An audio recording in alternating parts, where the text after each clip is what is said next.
Welcome back, everyone. Season 2, yet again. We are right here back at Heydays. Just pulled in today. It's Thursday.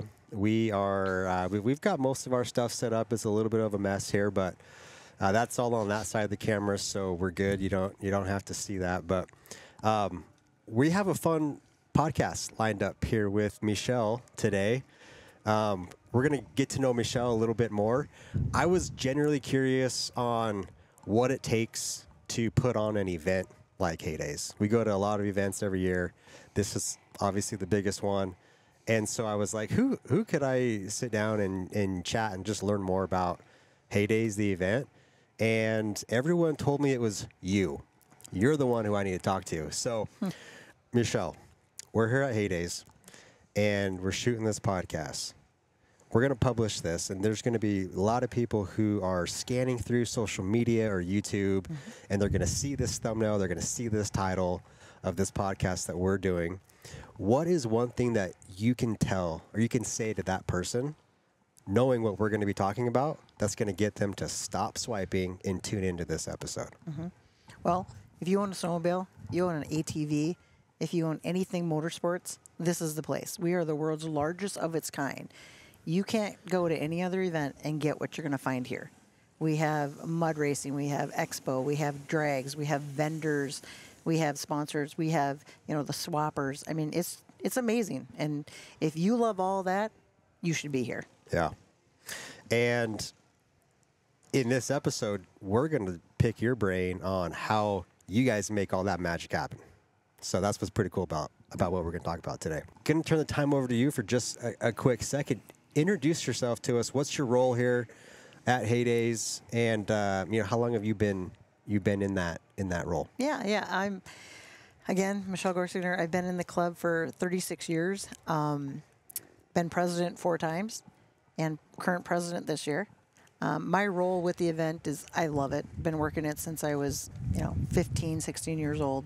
Joined the club at 18, and really I help manage and facilitate the upfront kind of logistics parts of Heydays, where your site is, where your flags are from, vendor to vendor, lining up all the sponsors and all of that, and just make sure everything flows. Safety, making sure when people walk, that the road is safe, things aren't in the way, but they enjoy themselves. They just really have a great time here. Yeah. And that's what I look forward to every year, is awesome. Making sure that happens. Yeah. Great. So, all right, the history of Heydays. We were just talking, Heydays is your age old, right? Yeah. Right? Heydays started the day I was born. The day you were born. Yeah. That is awesome. Yeah. Well, I was born in July, but Heydays started in September. Yeah, pretty much the same, right? Exactly. So, 57 years. How did it start? I know there's some information out there on the internet that we could go and search for, but maybe just tell us in your own words. How did it start? Well, a couple guys wanted to start a snowmobile club. They started in 1966. From there, they said, let's do something special. Let's do something different. They used to love going out in the backyard and, see who's faster and all that. So they decided, you know what, let's go somewhere. And it actually was at the Golden Tee, which is now the Majestic Oaks. Okay. That's where the first one was at. But we moved a couple times to our... Where is that at? In proximity to where we're at right now? Not far from Coon Rapids, Blaine area. So Fridley, St. Francis, I would say probably be about an hour away. Okay. Yeah, from our current location here. Okay. But, and, they just decided they wanted to do something. The name Heydays came from them throwing hay on the ground and racing on that because they didn't want to wreck the grass or anything else that was there. So that was kind of cool. And so then that's how the event name of Heydays came about. And it was probably only 5-6 members that started it off, and every year it got bigger and bigger, and just as a club, we just started rolling with it. Yeah. So that first group of Heydayers, right? Founding members. Where are they at? How many of them are they still alive? No. Or have they all passed on since? They've all passed. Yeah. Okay. Yeah. And are they family, friends? Yeah, there's a lot of... The club is made up of a lot of family and friends, and families are the biggest part of how it got to where it is today. And now we have a lot of, more friends coming in because we need it. You know, it's a big club. It's a lot to do. So, yeah, but it all started with family and friends. Love it. And so when you guys moved to these grounds here, how far? I mean, how long was that? Did you say? So we moved here in 2009. So our event was 2010. So it was right after the 2009 event. We packed up everything and we left, and we came out here. So just size difference, old grounds versus new grounds. Boom, boom. Like what's the size difference here? Actually, not much. Really? Yeah, it's just laid out a lot different. The first couple races, everything was on one side of the racetrack. Okay. And then we expanded. We had the expo. We did bigger swap, more vendors, and we expanded to the other side of the track. So it grew, but the location that we were at, it was rented. We rented that property. The Sno Barons own it, the property. But it just, how we laid it out is a lot different. Yeah. We utilized more of one side than the other. So when you come out here, you'll see that, you know, the racers are on one side of the track and everything else is on the north side of the track. So, yeah. Awesome. Okay, well, we've talked about how it started, where it started, who it started with. Let's talk more specifically about the grounds. And I think it was last year. I saw, maybe it was you guys, Heydays, posted a video of like the transformation of the grounds. I feel like there was like some grain cutting or grass cutting or something, and then like it transitioned to kind of how it looks when we first get here. Right. But I'm genuinely curious, like, you know, just the grounds here. What does that transformation take? It's months and months of when the grass starts growing that we're cutting it. So we have a great land team that does all of our, you know, our development as far as mowing the yard, fixing anything that needs to be done. But it's basically fields. So the all swap, field. Yep, Okay. the swap fields that are out there now, we hay them. Okay. So yep, there's 3 of them. So we have a farmer that comes in and he bales the hay and he takes the first crop, and then after that, it's every weekend of mowing. So it's usually every Friday and Saturday of mowing, and it's about 8 hours of mowing. Mowing time. Yep, every Friday and Saturday. Yep. And then what's the total size of this property, roughly? We have about 140, but we use about 120. Okay. So there's a small little chunk on the other side of 95 that we don't use. There's a big ditch in it, but we don't utilize that. Okay. And Sno Barons owns the grounds. Yep. And was that part of the decision to move from the old location to the new location? Was you guys could get on something that you guys owned, or? I think it's been a dream for a lot of the members for a long time to own property. There's a lot of logistics when you do that with a club, but we made it work, and you know, we did it for the event. We want to keep it going for, you know, everybody that enjoys it. To do that, we were outgrowing the location that we were at. It was kind of down a back road, not off a main road like we are now on 95. So it backed up a lot of the township and community roads. Oh, I bet. Yeah, getting in. But a real burden probably during that time. Yeah, but it's fun. Yeah. You ever been out on Swap Road when Swap comes in?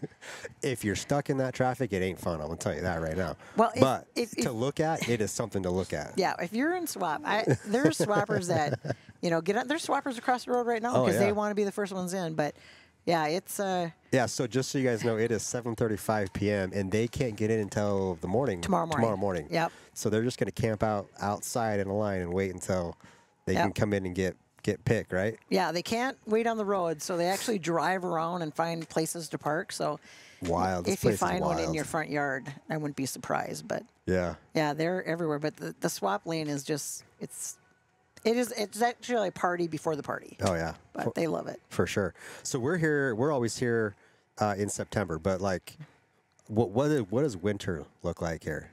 So we're from the west, right? Yep. From Idaho. Never been out here in the wintertime. Okay. What does the if I was here in February, what's happening? Nothing. Nothing's happening here in February. Nope, snow. Just snow. Yep. Are you guys? I mean, you guys have a lot of land here. Are you like riding out here? Do you set anything up to play, or is it just field? We don't really do much on the property. Our CUP, our conditional use permit, only allows us to have one weekend, which we keep asking the county to do more things. We want to. We want to be able to, if Boy Scouts want to come out, if anybody wants to come out for anything, we're open to anything. So we hope that they allow us. So you said something. I want to kind of noodle on that. How come you only have one weekend of playtime out here? Yep. And you guys own the property? Yep. So explain. So feel free to call Chisago County. So sounds like it's a touchy subject. It's kind of, I don't know why. I mean, if you look on their website, they promote, events and things like that. They want to come to the community. But, I think sometimes snowmobilers, ATVs kind of get a bad rap, in certain things. And some people in the county, in the township, think that. Even though we've been out here for, 16 years now or 14 years. And it is a touchy subject. But we wish that we could do more. But they only allow us to do one event. So you have to get a conditional use permit. You have to go through. It's almost like 4 years of giving them all the information to be able to do this. Okay, but if you wanted to come out here and just ride your snowmobile around, you could do that. We can come out and use our property, but not as an official event. Exactly. Yeah. Okay. Yeah, we could come out here, but most of us, we're not from around here. A lot of us live Coon Rapids, Blaine, Fridley. Kind of like where the old area was. There's not many of us that live in the area. See, I just assumed you guys were all neighbors out here, all around the property. not like that. No neighbors. Okay. Hey guys and gals, if you love the show and want to support us, head on over to deviantinc.com. Use the code SledderCast, save some money on your next premium custom wrap. If you've spent any time on deviantinc.com, you already know it is the best, easiest custom wrap builder tool out there. With its new interactive design tools, makes designing and customizing wraps super slick. We're big fans of the new color mixer tool. It randomizes colors until you land on the perfect combo. The design mixer tool is a game changer when you already know what colors you want and you want to see all of our designs in just your pre-selected colors. So head on over to deviantinc.com, use the code SledderCast, save some money on your next wrap purchase. Let's get back to the show. Okay, so wintertime, we're in snow. Yeah. I mean, last winter was probably not a good winter to measure things off of, but generally speaking, a few feet of snow here in the wintertime. On the property, yeah. I mean, we usually get really good snowfall around here, but last year not so good. Yeah. Yeah, it's a bummer. I've even had many conversations with people who said most of the trail system basically didn't even open up out here last winter. So hopefully, what we're fingers crossed and hoping is that there's a lot of built up excitement for snow, because a lot of people had lack of it. Well, and they're all going to show up here in 2 days. Yeah, well, we're the official start of winter. Yep, official start of winter. And today, I got a sweatshirt on. I feel like it. It's a little bit chilly tonight. It is chilly, yeah. Which is good. It's good shopping weather. Yeah. People love coming to Haydays when it's like 75, 76. And that's exactly what the weather man is perfect calling. Weather. So love it. Try on your new sled, try on your new snowmobile suit, try on anything. People want to shop when it's cold. Yeah. And okay, so everyone leaves. Okay, it's like a mass exodus, right? On Sunday evening. What happens after the event here? A lot of cleanup, I imagine. A lot of cleanup, a little fun. So a lot of us, a little fun. We do little shenanigans going on. Shenanigans. What is considered a heyday shenanigan? Dirt on me. We got to have some fun. Shenanigans. Let's see. I'm sure a lot of the stress is just we did it. Okay. Yeah. Time to relax. It's our time. Sunday's kind of our club's time to go shopping and do things. That's kind of quieter day. Obviously, Saturday is crazy. Bonkers. Yeah, it's just sick out here. But Sunday, fun. We'll do golf cart races, things like that. Yeah, privately. Nobody knows. Hey, how come we're not doing that on Thursday? Or do you got to show up on Wednesday? You got to show up on Wednesday for that. Everybody would join in, and we would, they'd shut us down. Okay. We got the mud over there. Yeah. We like to maybe take things in there. Okay. hopefully not get stuck, but some do. Where's the videos of this? They're like no phones allowed after the show, just because of what's going on, or what? Well, walk through swap with your phone. You might see something you don't want to. That's a jungle out there. Oh, it's crazy. Oh yeah, head on a swivel. They're having a great time, but yeah. Yep. Awesome. Okay, so talked a little bit about the grounds. You know how this place transforms into heydays and then out of heydays. What does it take to put on the event? So I've done a little bit of event planning, and I mean, we go to a lot of shows as a vendor, but we're not putting on the event. Way different. So when does planning start? So, you know, after the event's over, maybe you have a few meetings. Hey, what went well, what didn't, right? But then a break, I assume. And then when do you guys kind of like start flipping the switch back on? Probably mid-February. Mid-February. Yeah. Okay. Because budgets go through in March, so we have to work up all of our numbers and everything for next year. And then March, we're off and running. Soon as budgets are approved, we're going. So we're planning everything. So what does that look like? Are you guys holding? I mean, are you guys like sitting down, meeting together? Is it like online meetings? Well, what does that look like? Yep, we have an event committee of probably about anywhere between 8 to 10. We meet every Tuesday from 7 to 10 at night. From March on. Yep, from March on. You guys, yeah. And sometimes we have on-site meetings. We come out here. We meet with vendors. We meet with sponsors. We meet with, dirt people, track people, everybody to pull it all together to make it happen. Yeah. A lot of hours. That's a lot. That's a lot of work. I mean, I'm not surprised, but yeah, it's being consistent like that every week from March on. Yep. Awesome. How many people, did you say how many people are on staff? Does it kind of fluctuate as? Well, the club itself, the Sno Barons, have about 140 members. Are they all kind of like, hey, if you're a member, you are required to help or participate for our event in some way or fashion? Or yeah, this is all we do. All we do is put on heydays. We don't maintain trails like a lot of the clubs do, which we're very thankful for them. But all we do is heydays. And I think a lot of clubs out there today are struggling with the age of their members, trying to get new members in to be a part. So get out there, be a part of your local snowmobile club, help them out, maintain so that we can still all use the trails and still do what we love to do. Yeah. Our club is getting older. We're older, but we do have mandates of what you got to work, because this just doesn't happen with two people. Yeah. That's a good point.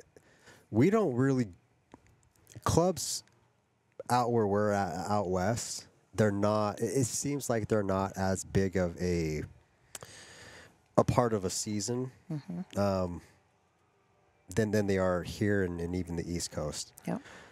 And when you said the getting the younger generation in to help, what, like, have you guys had a conversation around that? Like, what are you guys doing? Because, like, are you just like having your own kids? Are they filling in for you guys? Eventually, that you're probably gonna have to expand. But like, what's kind of some of that talk?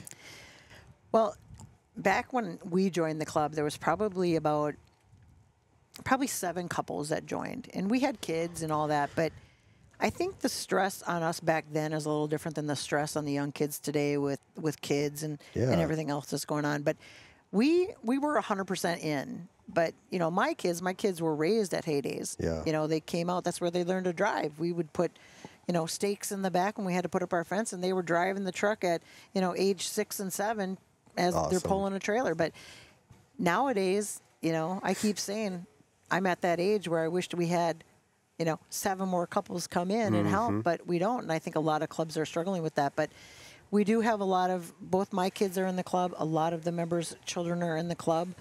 Growing, but it's different. Like the dedication is a little bit different. It's not that we fault them for not doing as much as what we did back then.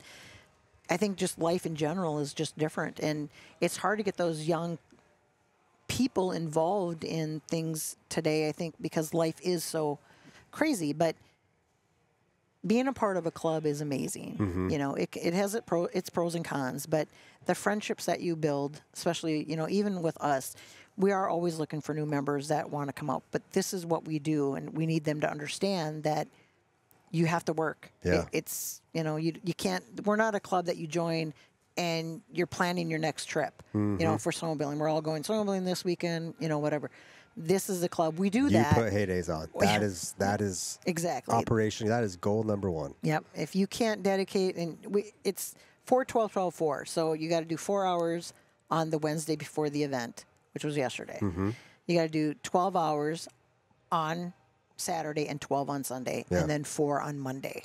That doesn't happen too much anymore because, again, we're all getting older, but it does take a lot of hours to get it done. Yeah. A lot of people. Yeah. So there's 140 members in the club. Some of them are older. Yeah, I don't want to say old, but older than me in your 70s, 80s. And you'll find them in our information booth. We still utilize them because they're great assets with everything. They got the knowledge. They got all this good stuff. But yeah, I mean, other than that, we have 400 people in contract clubs, like 13 different contract clubs, snowmobile clubs throughout Minnesota, some Wisconsin, that come out and help us put on heydays. Yep. Wow. Yep. And that we obviously pay them to do that, but that's where they get their money, their funding for the trails that you ride on. Yeah. Something they want to do for their club. So it's a great working partnership with them, and we frankly couldn't do it without them. Yeah. Yeah. And we appreciate them 100%. Yeah, it sounds like a pretty solid win-win right is. there. So, okay. What are a few, what are some interesting things, some fun facts that you can share about, putting on this event that maybe, most of us don't really know? Oh, fun facts. Everything about it. We already fun. learned golf cart races. Yeah, golf cart races and mudding. Muddy. Yeah. Okay, but what are some other things you were sharing? A few things about some of the costs that you have no idea what it costs to put, just to do some things here. But yeah, to put on an event of this magnitude, it costs a lot of money, and with that, trash and garbage. So for an example, just the trash that we take care of from the swappers and everybody on the ground is like $40,000. that's wild. Yeah. I don't think anyone would even be close to that ballpark if they had to think, just in trash alone, write that check, 40 grand right there. Right. Right. Yeah, and that's one aspect of the big pie. Yeah. That's one piece. So there's a lot of checks like that going out. Yeah. So it's, again, we're a volunteer club. The Sno Barons don't get paid to put on the event. Yeah. We do it because we love it. But if we didn't do it, we wouldn't be able to give back to the clubs and everything else that we do. So enjoy it. Any other interesting facts about The the event? I think everything about it's interesting, so I probably would say something. I have you might a think question. it's not interesting. I have a question for you. I didn't even put it on the list, so maybe we can answer. Maybe you can answer it. Maybe you can't. Okay. What is the craziest thing that has happened here? That could, that is not going to get anyone in trouble with the law. Okay. Well, I mean, I'm sure law enforcement may have been involved, but so there was a little hammer schlagen going on in Swap. okay. A couple fingers were missing. Ooh. Yeah, that was exciting. Yikes. Yeah. How long ago was that? They still come back. It's not me, but they do come back. They still Really? come back. That was probably about 4 years ago. Wow. Yep. Let's see, another fun thing. I don't know. There's some things I just can't say that are fun. Yeah. Get me in trouble. Bummer. I know. Maybe for another day. We're just warming you up on this podcast. Next year, maybe we'll get the inside goodies. Yeah. Right? We'll have to go out at night. Yeah. We'll do it just That at night. would be- We'll just do a nighttime run. Yeah. I'll bring you all the places that you shouldn't go. Okay. Okay. That'll be fun. All right. Awesome. Okay, so we're actually pretty much out of light almost. So Yeah, getting dark. But we're down to our lightning round, and so in this segment, we like to share, or we ask you 2 questions, or the same questions. The first one is, you got a brand new sled. Yep. What are the 3 things that you're going to do to that sled to make it yours? And you only get 3, and you only get 3 of them. 3 things. 3 things. but not a wrap. Wraps don't count because we they're all pretty- know they're pretty cool. you're going to choose a deviant. You got some pretty cool ones sitting out here. Pretty shiny. Oh, I'd say skis. Yep. Yeah, I don't just like the plain black skis. I know some people do, but I like a good ski, nice color. Seat's important to me. Height's important to me. If the seat's not, even if it's new, if it's stock, and I can switch it out with something, I would, or get it, embroidered or something or the other. Sure. But another geeky thing is I do like the mirrors. Oh, okay. Maybe it's my age, but I do like the mirrors. Mirrors are nice. Hey, Oh. you don't got to turn. Reverse is good. Oh, make sure you have reverse. Yeah. I mean, I'm older. Yeah. I like reverse. Yep. Back's going out. Can't move You it. don't want to be tossing that machine around. No, can't do that. Okay. Okay, so we've got skis, seats, mirrors, and reverse. Yeah. Important to me. Important to you. That's what it's all about. Okay. Now, what is the one thing? Here's the last question here. What's the one thing? And we talked before. You kind of hinted at it a little bit, I think, earlier. But what's something that we do not know about heydays? Do not know that we about don't know heydays. about heydays. Most of us don't know about heydays. It's owned by one club. Owned by one club. One club. Yeah, we put on one event. Let's see. We're all volunteers. We kind of talked a little bit about that. I'm thinking about it. Yeah. Yeah, I mean, it's an event. I don't know. Yeah. One No, thing. It's there's a lot of things. I don't know what one. I mean, what to pick out one thing. I mean, Well, you kind of already hinted at it, which I didn't know the volunteer side. So all volunteered. it's all volunteer work. So, We get a Christmas party oh, there you go. Get the Christmas party. and a candle, maybe. There you go. Fun stuff. It's all good. Yeah. So we got a big day tomorrow, and one more day of prep, and then let the show begin. Oh, it's gonna be great. So hopefully we all make it out alive, and everyone shows up. Oh, they're Right? gonna They're gonna show up. Yeah, you know, Sea Boys are coming. I've heard. Yeah. I mean, they've been here the last couple of years, right? Or did they Yeah, not and come last year? they're giving away a car. A car? Yeah, Wow. giving away a car. Okay. Yeah, we had to move them because their spot gets overcrowded. Yeah. Oh yeah, I've been by there. Yeah, For sure. Yep, it's up front. Got a lot of new things this year too. You got to come out and see it. Cool. And we'll be sharing stuff. I mean, this will go live after the event's been over. But Meshell, I appreciate you taking the time. I mean, you're busy. This is the one weekend that you guys work here, right? So appreciate the time and sharing a little bit more about how Heydays works and how you guys make the magic happen. Yeah. Thank you very much. Okay. All right. Thank you.